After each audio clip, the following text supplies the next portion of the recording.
माझं नाव नायसा वाल्लेकर आहे आणि मी फ्रायडे रेटिंग्समधून आहे आणि तुमचे थॉट्स काय आहे प्रीमियरमधून ते मला like if you can share any thoughts. मी फ्रायडे रेटिंग्सला आपले जे विशाल जे आहेत त्यांची ॲक्टिंग, त्यांचे जे काही आधीचे मूवीज आहेत काम केलेले ते पाहून आलेली आहे. काहीतरी एक वेगळं लोकांना एंटरटेनमेंट देण्याचा प्रयत्न त्यांचा असतो. आता प्रीमियर बघितल्यानंतर त्याच्याबद्दल खरं जास्त मला त्याविषयी बोलण्यात येईल, पण खूप चांगला ॲक्टर आहे.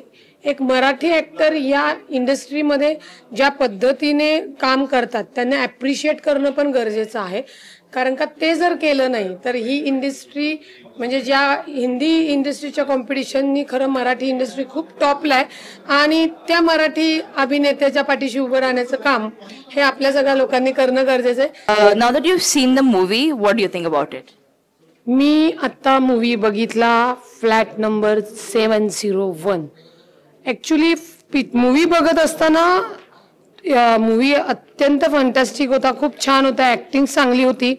45 मिनिटचा तो मूवी एक चांगल्या पद्धतीने जो काही शो करण्यात आला अप्रतिम होता.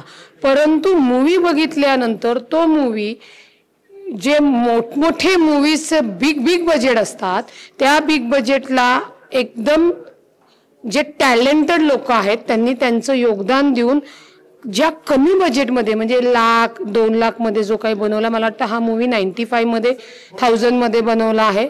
तर आय एम शॉक की असं सुद्धा होऊ शकतं. तर खरं या जगात अशक्य काहीच नाहीये. परंतु जे काही ही 701 मधल्या फ्लॅटची जी टीम आहे ही खूप मेहनती मुलांची टीम आणि यंगस्टर्स आहेत की ह्यांना 95 फक्त बजेट मिळालं असं एवढा धमाका केलाय. जर बिग बजेट मिळाल्यानंतर हे कुठल्या कुठे पोचतील, कारण का आपल्या सोसायटीमध्ये गाजावाजा असतो त्याच्यामध्ये नो ॲक्टिंग, वर्गरनेसपणा किंवा इतर सीन्स असे एकदम की जे अनलाईक असतात की फक्त अट्रॅक्शनसाठी सोशल लोकांना अट्रॅक्ट करण्यासाठी करतात, ते या मूवीमध्ये नव्हतं.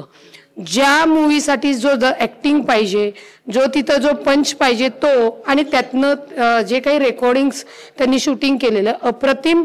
म्हणजे मी खरंच या सगळ्यांना खूप खूप शुभेच्छा देईल आणि या सगळ्या टीम सोबत सदैव सोबत राहू, कारण का ही टॅलेंटेड टीम ग्रोअप होणं गरजेचं आहे आपल्या समाजासाठी, आपल्यासाठी आणि आपल्या यंगस्टर जी पुढची पिढी आहे त्यांच्यासाठी.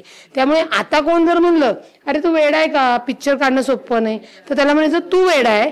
टॅलेंटेड मुलांना घेऊन पिक्चर काढला तर तू त्या बजेटमध्ये आणि तेवढा लोकप्रिय सुद्धा होऊ शकतो, ही दाखवणारी ही 701 ची टीम आहे.